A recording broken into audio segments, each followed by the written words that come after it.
What's going on with Britney Spears? Why does she have nerve damage? Why are people saying she got used? What happened with her family?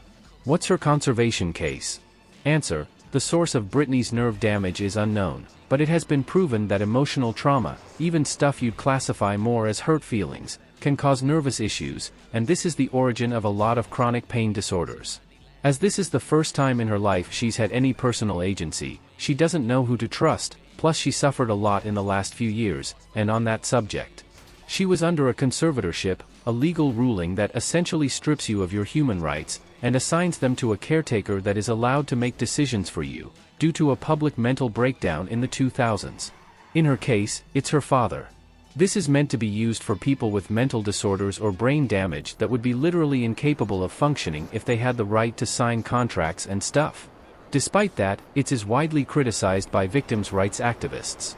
It's very easy to be put into a conservatorship, even if you don't necessarily need one, so it's often used as a tool of abuse. Despite being ruled as too emotionally unstable to care for herself, Britney's father has had her working constantly, on a grueling schedule in SUSI conditions. During her residency in Las Vegas, which itself involved twice as many performances as usual for that type of gig, she was living in a trailer with her father, out front of a warehouse full of merch he sold online. Her sister, Jamie Lynn Spears, has claimed that Britney needs the support, but her stories about Britney's alleged instability keep failing to add up. It was ruled a couple years ago that the conservatorship is harming her and should be ended, and since then, as I said, she's been making the kind of stupid mistakes that all young people make, because she was forced into pop stardom as a teenager, and had about 2 years of being a young adult before this whole thing happened. She's never had control of her own life before.